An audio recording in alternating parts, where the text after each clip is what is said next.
Sumber solo crew yang bat semua rapporter artik mau pi grup SV 1112 ngàyនេះមកនិយាយពី topic Linux user management ចឹងជាដំបូងយើងធ្វើការឆែកទៅលើ who am I ដើម្បីដឹងថាយើងឈរទៅលើ user មួយណាចឹងឈរនៅលើ user rapporter បន្ទាប់មកខ្ញុំធ្វើការ pwd មើលថាខ្ញុំឈរនៅលើ directory មួយណាគឺ directory home ហើយ directory user ឈ្មោះ rapporter ហ្នឹងបន្ទាប់មកខ្ញុំធ្វើការបង្កើតទៅលើ user ធម្មតាមួយចឹងធ្វើការវាយ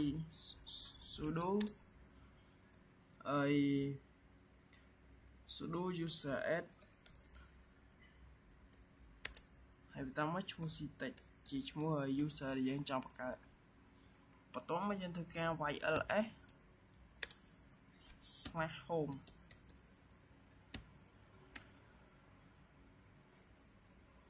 បន្ទាប់ពីធ្វើការឆែកអញ្ចឹងវាអត់ឃើញទេឃើញឈ្មោះ user ដែលយើងបង្កើតនៅក្នុង directory home ហ្នឹងទេអញ្ចឹងយើងធ្វើការវាយ command មួយទៀតគឺ cat/etc/paws/pwd ចឹងវានឹងឆែកវានឹងបង្ហាញទៅលើ user ដែលយើងបានបង្កើតមិញហ្នឹងអញ្ចឹងឥឡូវខ្ញុំធ្វើការលុបទៅលើ user មួយហ្នឹងគឺ sudo user del ហើយឈ្មោះ ctech គឺឈ្មោះ user មួយហ្នឹងហើយធ្វើការ enter ហើយបន្តមកខ្ញុំធ្វើការហើយ list មើលម្ដងទៀតគឺអញ្ចឹងគឺ user ហ្នឹងគឺវាបាត់បន្ទាប់ខ្ញុំធ្វើការបង្កើតទៅលើ user មួយទៀតតែនៅពេលដែលយើងបង្កើតទៅលើ user មួយហ្នឹងគឺយើងបង្កើតមកជាមួយនឹង home directory មានបង្កើតក្នុង home directory ពេលយើងអាច list ទៅមើលឃើញ home directory របស់វាអញ្ចឹងអ្វីដើម្បីបង្កើតគឺ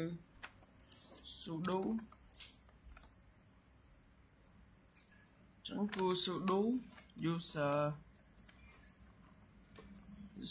user add ហើយបន្តមក .m ហើយបន្តមកហើយគឺឈ្មោះហើយ ctech ឈ្មោះ user របស់យើងហើយយើងធ្វើការវាយ enter បន្ទាប់មកយើងធ្វើការ list វាមើល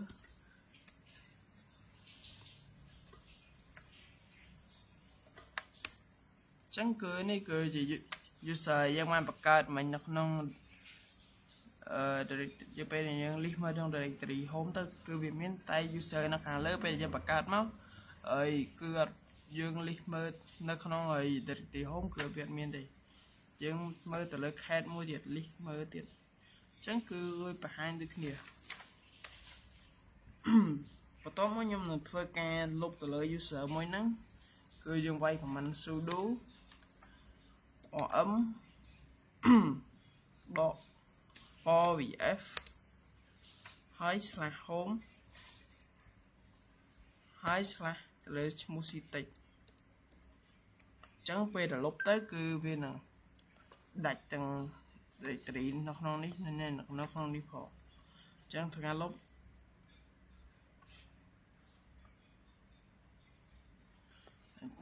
ឡូវយើងធ្វើការ list វាមើលម្ដងទៀត ls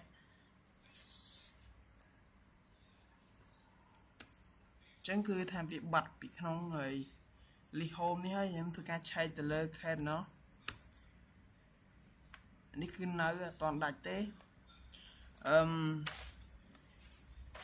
ចឹងចូលមកដល់ comment បន្តគឺចឹងដើម្បីលុបអាហ្នឹងឲ្យដាច់មកគឺយើងមាន comment មួយទៀតគឺមិញគ្រាន់តែយើងធ្វើការលុបនៅក្នុងអាកន្លែង list នេះពេលដែលយើង list ទៅវាអត់ឃើញឥឡូវយើងបើសិនចង់លុបមួយទៀតយើងប្រើ user sudo បន្ទាប់មក user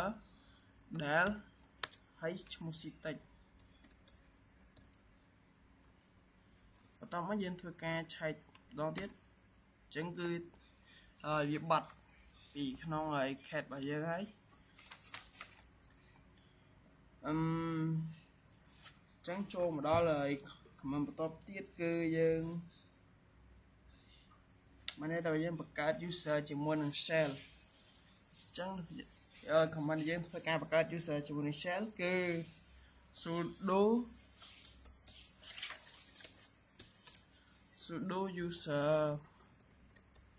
user add ហើយ .m តមក .s/bin ហើយ / មួយទៀត bus ហើយឈ្មោះ user ដែលយើងចង់ដាក់បង្កើតហើយ enter បន្ទាប់ពីយើងបង្កើតហើយយើងធ្វើការ list មើល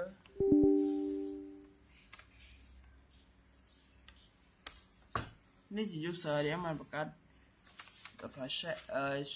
user ដែលយើងបង្កើតជាមួយនឹង shell ហើយយើងធ្វើការឆែកមើលតាមរយៈ cat មួយទៀតនេះជា user យើងបានបង្កើត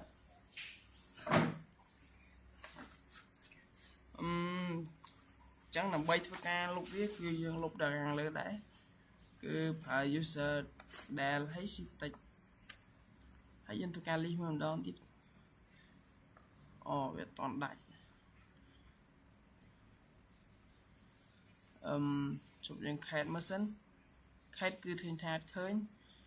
ដើម្បីលុបឲ្យដាច់យើងប្រើ user del នេះប្រើ user del លុបទៅក្នុងហើយ list របស់យើងវាជាប់អញ្ចឹងដើម្បីធ្វើការលុបវាចេញពីក្នុង directory home យើងមាន comment មួយទៀតគឺ sudo rm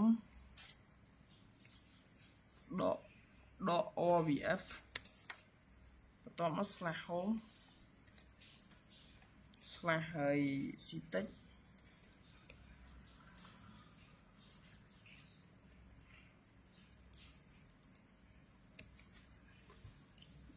បន្ទាប់ពីវាយ comment ប៉ុណ្ណឹងហើយយើងធ្វើការ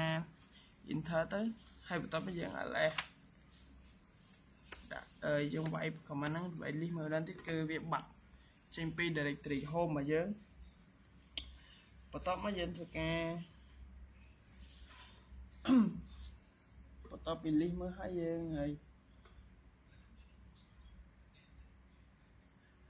ងadd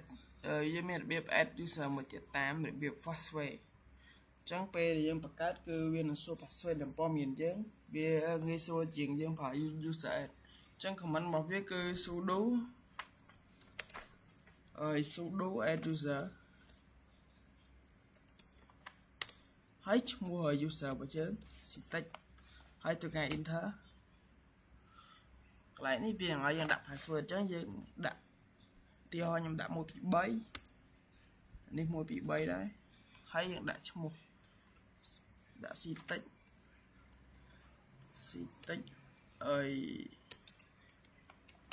institute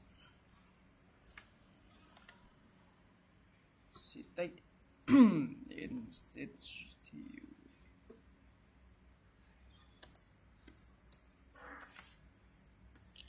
ហើយខ្ញុំធ្វើការ enter ហើយ enter ទៀតហើយយើងកន្លែងនេះយើងយក y មកតែយើងយក yes ឥឡូវយើងធ្វើការបង្កើតហើយឥឡូវយើងធ្វើការឆែកមើល list មើលក្នុង directory home របស់យើង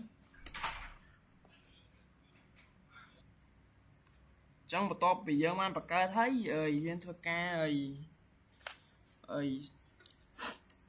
list មើលវាម្ដងអញ្ចឹង list វាមើលវាហើយដល់ការswitch ទៅលើ user អញ្ចឹងដើម្បី switch ទៅលើ user យើងគ្រាន់តែវាយ comment su ហើយតបមកឈ្មោះ user របស់យើងគឺ syntax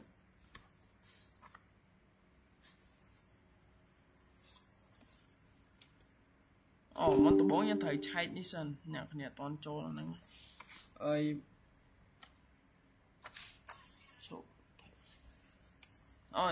យើងត្រូវ switch សិនច្រឡំ enter switch user សិនហើយស្កាយ enter តមកនេះវាទាមទារ password ដែលយើងបានដាក់មិញហ្នឹង1 2 3ឥឡូវយើងបានចូលមកកាន់កន្លែងនេះហើយអញ្ចឹងយើងគ្រាន់តែវាយ cd ហើយតមកវាយ directory សុំតោះអ្នកហើយចឹងហើយយើងវាយ cd ហើយ slash home ហើយ slash c តិចហើយថ្ងៃ enter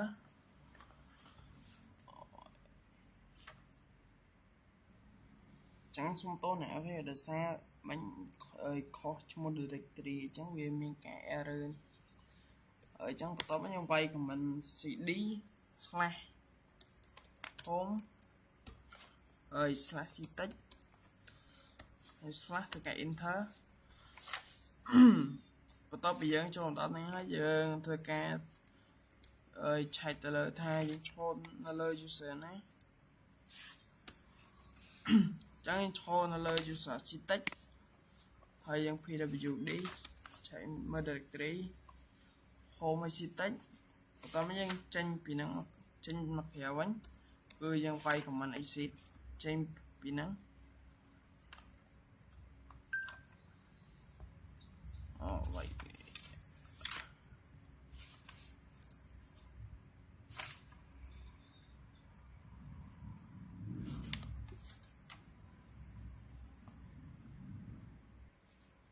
វាយចឹងអ្នកនរគ្នាអាចចុច stick ឬក៏វាយចុច control D ហ្នឹងគឺវាចេញមកក្រៅវិញ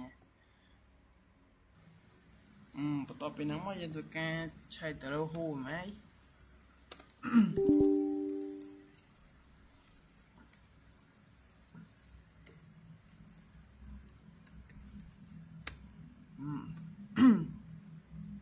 ចឹងឈរនៅលើ user តិច